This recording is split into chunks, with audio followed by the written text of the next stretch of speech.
കേന്ദ്ര സർക്കാർ ജീവനക്കാർക്കായി 8ാം ശമ്പള കമ്മീഷൻ പ്രവർത്തനം തുടങ്ങിയതിന് പിന്നാലെ ഔദ്യോഗിക വെബ്സൈറ്റിനും തുടക്കമിട്ടിരിക്കുകയാണ്. ഇനി ജീവനക്കാർക്ക് അറിയേണ്ടത് കുടിശ്ശിക സംബന്ധിച്ചും എന്നാണ് കമ്മീഷന്റെ ശുപാർശ നടപ്പാക്കുക എന്നുമാണ്. സർക്കാർ ജീവനക്കാരുടെയും പെൻഷൻകാരുടെയും DA സർക്കാർ വർദ്ധിപ്പിച്ചിരുന്നു. അതിന്റെ ആശ്വാസത്തിലാണ് ജീവനക്കാർ ഇപ്പോൾ. 3% വർധനയാണ് വരുത്തിയിരിക്കുന്നത്. DA കുടിശ്ശിക തീർത്തു നൽകുമെന്ന ബജറ്റിൽ പ്രഖ്യാപനവുമുണ്ടായിരുന്നു. ഒരു ഗഡു ഫെബ്രുവരിയിലെ ശമ്പളത്തോടൊപ്പം ലഭിക്കുന്ന വിധത്തിലാണ് ഇപ്പോൾ ഉത്തരവ് വന്നിരിക്കുന്നത്. ശേഷിക്കുന്ന കുടിശ്ശിക മാർച്ചിൽ നൽകാനും തീരുമാനമുണ്ട്. അതിന് പ്രത്യേകം ഉത്തരവിറക്കുമെന്നായിരുന്നു പറഞ്ഞിരുന്നത്. DA 22% നിന്ന് 25% മാറ്റം വരുത്തിയത്. DA കുടിശ്ശിക പൂർണ്ണമായും നൽകുമെന്ന ബജറ്റ് അവതരണത്തിനിടെ ധനമന്ത്രി KN ബാലഗോപാൽ പ്രഖ്യാപിക്കുകയും ചെയ്തിരുന്നു. ഒരു ഗഡു DA ഫെബ്രുവരി മാസത്തിന്റെ ശമ്പളത്തോടൊപ്പവും ബാക്കി DA DR ഗഡുക്കൾ മാർച്ച് മാസത്തോടെയും നൽകുമെന്നായിരുന്നു പ്രഖ്യാപനം വന്നത്.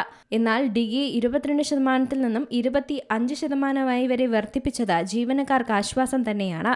അതോടൊപ്പം വർദ്ധിച്ച DAയുടെ ആദ്യ ഗഡു ഫെബ്രുവരിയിലെ ശമ്പളത്തോടൊപ്പം നൽകുമെന്നും ഉറപ്പ് നൽകിയിട്ടുണ്ട്.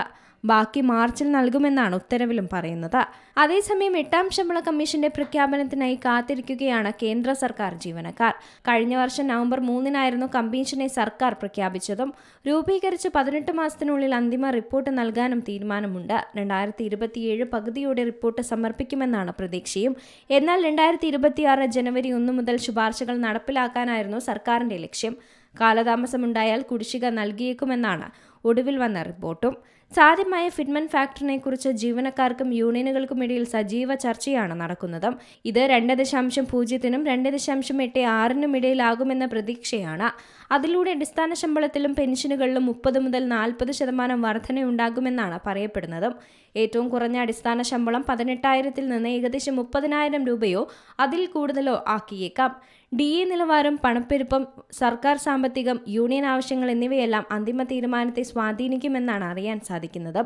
എന്നാൽ ഈ ആശ്വാസം എത്രനാൾ ഉണ്ടാകുമെന്ന ആശങ്കയാണ് ജീവനക്കാർക്ക് ഇപ്പോഴുമുള്ളത്. എത്ര രൂപ കയ്യിൽ കിട്ടുമെന്നറിയാനാണ് ജീവനക്കാർ കാത്തിരിക്കുന്നത്.